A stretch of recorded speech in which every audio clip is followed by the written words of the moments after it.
Hey what's up guys, it's me Joby here. Welcome back to our channel. അപ്പോൾ നമ്മളൊരു പുതിയ വീഡിയോയിലേക്ക് എല്ലാ കൂട്ടുകാർക്കും സ്വാഗതം. അപ്പോൾ നമ്മൾ വന്നിട്ട് 3 കുഞ്ഞന്മാരെ നൈറ്റ് പറവയാണ് ഈ വീഡിയോയിൽ ഉദ്ദേശിച്ചിട്ടുള്ളത്. അപ്പോൾ നമ്മൾ രാവിലെ പറപ്പിച്ച കുഞ്ഞന്മാരാണ്. രാവിലെ നമ്മളൊരു വീഡിയോ കാണിച്ചിട്ടുണ്ടായിരുന്നല്ലോ, വീഡിയോ പോസ്റ്റ് ചെയ്തിട്ടുണ്ടായിരുന്നു. ആ വീഡിയോയിൽ കണ്ട 2 കുഞ്ഞന്മാർ, ഒരു റെക്ക വെള്ളയിലുള്ളതും അതേപോലെ തന്നെ ഒരു വെള്ളയിൽ കരിങ്കണ്ണ് കുഞ്ഞും, പിന്നെ ഒരു സബ്ജ ലൈനേജിൽ വെള്ളയിലിറങ്ങിയ ഒരു കുഞ്ഞും കൂടെയുണ്ട്. 3 കുഞ്ഞന്മാരെയാണ് നൈറ്റ് പറപ്പിക്കുന്നത്. അപ്പോൾ 3 കുഞ്ഞന്മാരെ വിട്ട സമയത്തുള്ള വീഡിയോ നമ്മൾ എടുത്തിട്ടില്ല. നമ്മൾ ജസ്റ്റ് അല്ലാതെ നോർമലായിട്ട് എടുത്തൊരു വീഡിയോയാണ്. നമ്മൾ പ്രാവിനെയൊക്കെ തുറന്ന് വിട്ട് തട്ടിൽ പ്രാവിനെ കാണിച്ചിട്ടാണ് പറത്തുന്നത്. പ്രാവിൻ്റെ നൈറ്റ് ട്രെയിനിങ് എങ്ങനെയാണെന്നുള്ളത് ഡീറ്റെയിൽഡ് ആയിട്ടൊക്കെ ഉള്ളൊരു വീഡിയോ നമുക്ക് ചെയ്യാവുന്നതാണ്.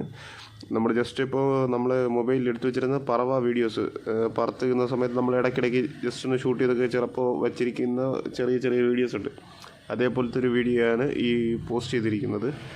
അപ്പോൾ വീഡിയോ ഇഷ്ടപ്പെട്ട് കഴിഞ്ഞാൽ നമ്മുടെ ചാനലൊന്ന് സബ്സ്ക്രൈബ് ചെയ്യുക. അതേപോലെ തന്നെ കമൻറ്റുകൾ രേഖപ്പെടുത്തുക. വന്നിട്ട് നൈറ്റ് പറവ എങ്ങനെയാണെന്നുള്ളതും അതിൽ പറവ ട്രെയിനിങ് എങ്ങനെയാണെന്നുള്ളത് അങ്ങനെയുള്ള വീഡിയോസൊക്കെ നിങ്ങൾക്ക് ആവശ്യമുണ്ടെങ്കിൽ അത് കമൻറ്റുകളായിട്ട് ഇടുക. നമ്മളിപ്പോൾ ജസ്റ്റ് നോർമലായിട്ട് ചുമ്മാ പറത്തുന്ന സമയത്ത് ഒരിടത്തൊരു വീഡിയോ ആയിരുന്നു ഇത്. അപ്പോൾ നമ്മൾ താഴെ ഇപ്പോൾ തട്ടിൽ പറവകൾ തുറന്നു വിട്ടിട്ടുണ്ട്. സോ പറവിനെ കണ്ടാണ് ഇപ്പം പറന്നുകൊണ്ടിരിക്കുന്നത്. വെട്ടിട്ട് ഇറക്കാൻ വേണ്ടിയിട്ട് ഇപ്പം കാണിച്ചിട്ട് പറപ്പിക്കുന്നതാണ്. അപ്പം ഇപ്പോൾ ജസ്റ്റ് ഒന്ന് പ്രാവുകളൊക്കെ ഒന്ന് അനക്കിയൊക്കെ വിട്ട് പ്രാവിനെ കാണിച്ച് താഴത്ത് കൊണ്ടുവന്നുകൊണ്ടിരിക്കുകയാണ് നമ്മളിപ്പോൾ. ഓക്കെ, അപ്പം 3 കുഞ്ഞന്മാരാണ് പറന്നുകൊണ്ടിരിക്കുന്നത്. നമ്മളിതിൽ 2 കുഞ്ഞന്മാരെ നമ്മൾ രാവിലെ ഒരു വീഡിയോ പോസ്റ്റ് ചെയ്തിട്ടുണ്ടായിരുന്നു. ആ പോസ്റ്റ് ചെയ്ത വീഡിയോയിലുള്ള കുഞ്ഞന്മാരായിരുന്നു. ഒരു ശൈലിയുള്ളയും കരിങ്കണ്ണിലുള്ള കുഞ്ഞ്, ഒരു റെക്ക വെള്ളയും ഒരു വെള്ളയിൽ കരിങ്കണ്ണ്. അപ്പം നമ്മൾ നൈറ്റ് ആയതുകൊണ്ട് നമ്മൾ ഫോക്കസ് ലൈറ്റ് അങ്ങനെയുള്ളതൊന്നും വെച്ചിട്ടില്ല. പിന്നെ ക്യാമറയുടെ ഒരു ഇഷ്യൂവും കൂടെ ഉണ്ട്. അപ്പം അതുകൊണ്ട് തന്നെ നമ്മുടെ വീഡിയോയ്ക്ക് ഇച്ചിരി ക്ലാരിറ്റി കുറവായിരിക്കും. നമുക്കത് റെഡിയാക്കാവുന്നതാണ്. ഫോക്കസ് ലൈറ്റ് നമ്മളങ്ങനെ ഫോക്കസ് ലൈറ്റ് ഒന്നും യൂസ് ചെയ്താറില്ല. തട്ടിലിപ്പം നമ്മൾ ലൈറ്റ് ഇട്ടിട്ടില്ല. ആക്ച്വലി മറ്റേ പോസ്റ്റിലുള്ള ലൈറ്റാണ് ഈ കാണുന്നത്. നമ്മളെ സ്ട്രീറ്റ് ലൈറ്റ് ഉണ്ടല്ലോ, സ്ട്രീറ്റ് ലൈറ്റിൻ്റെ വെളിച്ചമാണ് ഈ കാണുന്നത്. അത്രയും നല്ല രീതിയിൽ വെളിച്ചം കിട്ടും. ഇപ്പോൾ നമ്മൾ ഫോക്കസ് ലൈറ്റ് കൊടുത്ത് പ്രാവിനെ നോക്കേണ്ട ആവശ്യം വരുന്നില്ല. നമുക്ക് അത്യാവശ്യം ഓവർ ഹൈറ്റ് കയറാത്ത പ്രാവായതുകൊണ്ട് തന്നെ നമുക്ക് അത്യാവശ്യം നോർമൽ വെളിച്ചത്തിൽ തന്നെ പ്രാവിനെ ഈസി ആയിട്ട് കാണാൻ പറ്റും. പ്രാവുകൾ ഓവർ ഡിസ്റ്റൻസ് പോവുകയില്ല. നമ്മുടെ തട്ടിൽ തന്നെ കറക്റ്റായിട്ട് നിന്ന് പറന്നുകൊണ്ടേയിരിക്കും. സോ നമുക്ക് ഈസി ആയിട്ട് നൈറ്റ് ആയാലും പ്രാവുകളെ കാണാൻ പറ്റും.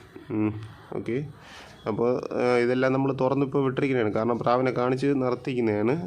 അതേപോലെ തന്നെ ജസ്റ്റ് പ്രാവുകളൊന്ന് ഇടയ്ക്കിടയ്ക്ക് അനക്കി വിട്ടു കൊടുക്കും. പ്രാവുകളെ കണ്ട് അവർ താന്ന് ഇറങ്ങിക്കോളും. അപ്പോൾ ആ രീതിയിൽ അങ്ങനെ നമ്മൾ ജസ്റ്റ് കുഞ്ഞന്മാരെ ഒന്ന് റെഡിയാക്കി എടുത്തുകൊണ്ടിരിക്കുകയാണ്. നൈറ്റ് ഒന്ന് ടൈം കയറ്റി എടുക്കാൻ വേണ്ടിയിട്ട് ചെയ്യുന്നൊരു പരിപാടിയാണ്. അപ്പോൾ അതിൻ്റെ ട്രെയിനിങ്ങും ബാക്കിയുള്ള കാര്യങ്ങളൊക്കെ നമ്മൾ വീണ്ടും പോസ്റ്റ് ചെയ്യുക. അതെങ്ങനെയാണ് ട്രെയിനിങ് എന്നുള്ളതും അതെല്ലാം ഡീറ്റെയിൽഡായിട്ട് നമ്മൾ കറക്റ്റായിട്ടൊരു ടൈമൊക്കെ എടുത്ത് കറക്റ്റായിട്ടൊരു നല്ലൊരു വീഡിയോ ആയിട്ട് ചെയ്ത് റെഡിയാക്കാവുന്നതാണ്. ഇപ്പോൾ നമ്മൾ കറക്റ്റായിട്ട് ലൈറ്റ് സെറ്റിങ്സും നമുക്ക് ആവശ്യമാണ്. നൈറ്റ് പറപ്പിക്കുന്ന സമയത്ത് പ്രാവിനെ കാണണമെന്നുണ്ടെങ്കിൽ നമുക്ക് പ്രാവിനെ കറക്റ്റായിട്ട് കാണാനും പ്രാവുകൾ വരണതും ബാക്കിയുള്ളതെല്ലാം കാണാൻ വേണ്ടി ലൈറ്റിൻ്റെ ഒരു സെറ്റപ്പ് ആവശ്യമുണ്ട്. പക്ഷേ നമുക്കിവിടെ ഇപ്പം സ്ട്രീറ്റ് ലൈറ്റ് അത്യാവശ്യം ഹാലജൻ ബൾബിൻ്റെ ഇതൊക്കെ ഉള്ളത് കൊണ്ട് തന്നെ വെളിച്ചം ഉള്ളത് കൊണ്ട് തന്നെ നമുക്ക് പ്രാവുകളെ ഈസിയായിട്ട് കാണാൻ പറ്റും. അപ്പോൾ നമ്മളെ കുഞ്ഞന്മാർ ഇറങ്ങാനായിട്ട് വന്നിട്ടുണ്ട്. നമ്മൾ സ്ഥിരം ഒരു ഒറ്റ ചവിട്ടാണ്. അപ്പോൾ ഫസ്റ്റിൽ ചവിട്ടിയത് പോസ്റ്റിലായതുകൊണ്ട് തന്നെ സ്ഥിരം ഒരു പോസ്റ്റിലേ ചവിട്ടുന്നുള്ളൂ.